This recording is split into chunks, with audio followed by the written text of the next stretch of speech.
ಆತ್ಮೀಯ ಶಿಕ್ಷಕ ಆಕಾಂಕ್ಷಿಗಳೇ, ಸ್ಕ್ರೀನ್ ಮೇಲೆ ಗಮನಿಸ್ತಿರ್ಬೋದು OPS ಜಾರಿಗೆ ಸಮಾವೇಶ. ರಾಜ್ಯ ಸರ್ಕಾರಿ ನೌಕರರ ಸಂಘದ ರಾಜ್ಯ ಕಾರ್ಯಕಾರಿಣಿ ಸಭೆ ಇದೇ ಮೊದಲ ಬಾರಿಗೆ ನಗರದ ಭೀಮಸೇನ ಜ್ಯೋತಿ ಮಂದಿರದಲ್ಲಿ ಭಾನುವಾರ ಜರುಗಿತು. ಸಭೆಯಲ್ಲಿ ಹಲವು ನಿರ್ಣಯಗಳನ್ನು ಕೈಗೊಳ್ಳಲಾಯಿತು. ನೂತನ ಪಿಂಚಣಿ ಯೋಜನೆ ಬದಲಾಗಿ NPS ಏನಿದೆ ಅದರ ಬದಲಾಗಿ ಹಳೆಯ ಪಿಂಚಣಿ ಯೋಜನೆ OPS ಜಾರಿಗೆ ಆಗ್ರಹಿಸಿ ಸರ್ಕಾರದ ಗಮನ ಸೆಳೆಯಲು ಬೃಹತ್ ಸಮಾವೇಶ ಕೈಗೊಳ್ಳಲಾಗುವುದು ಎಂದು ಸರ್ಕಾರಿ ನೌಕರರ ಸಂಘದ ಅಧ್ಯಕ್ಷರಾದ CS ಷಡಾಕ್ಷರಿ ಹೇಳಿದರು.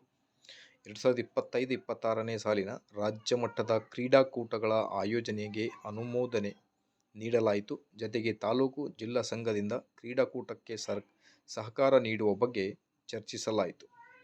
ಸೊ ಐ ಥಿಂಕ್ ಮೋಸ್ಟ್ಲಿ ಈಗ ರಾಜ್ಯ ಸರ್ಕಾರಿ ನೌಕರರಿಗೆ ಹಳೆ ಪಿಂಚಣಿ ಯೋಜನೆ ಆದಷ್ಟು ಬೇಗ ಜಾರಿಯಾಗಬಹುದು ಅನ್ನೋದ್ರ ಬಗ್ಗೆ ಒಂದು ಹೋಪ್ ಆಗಿರುತ್ತೆ.